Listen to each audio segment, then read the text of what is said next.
We like to think of the mind as a clear window. Something happens, we see it honestly, we decide, and we know why.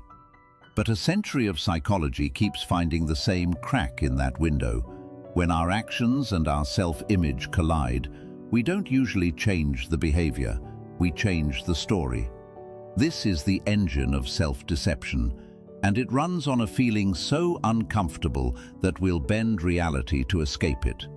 The myth survives because lying to yourself feels exactly like telling the truth. There's no internal alarm, no sense of fabricating. Your justifications arrive feeling like simple facts.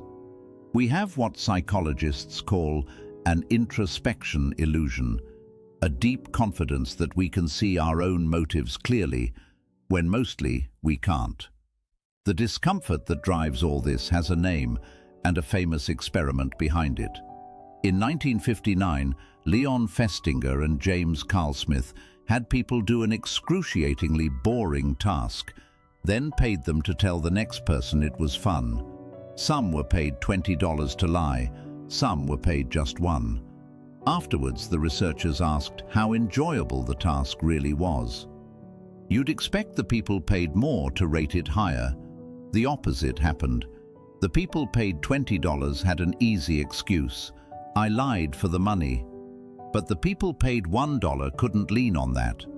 To resolve the clash between I'm honest and I just lied for almost nothing, their minds quietly rewrote history.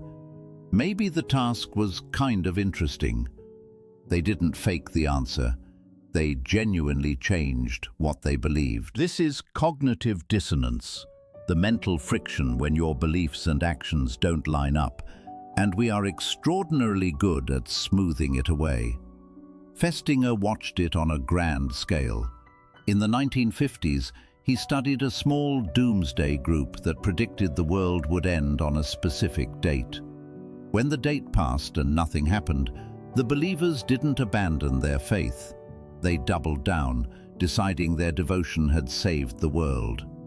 The bigger the commitment, the harder the mind works to justify it. And it goes deeper than belief. We confabulate. We invent reasons for things we never actually chose. In a striking line of work, Petter Johansson and Lars Hall showed people two faces, asked which they found more attractive, then secretly swapped the photo and handed back the one they'd rejected. Most people didn't notice, and then happily explained in detail why they'd chosen the face they had in fact turned down. Read that again. People defended a decision that wasn't theirs, with confident, specific reasons their minds generated on the spot. The explanation came after the action, dressed up as the cause. Now, honesty cuts both ways. Some of the classic dissonance experiments have been challenged. Researchers like Chen Risen argued that parts of the original free choice method could create the effect artificially, so the size of some textbook results is debated. And dissonance reduction isn't purely a flaw. A mind that obsessed over every contradiction would be paralyzed. Smoothing things over keeps us stable and functional.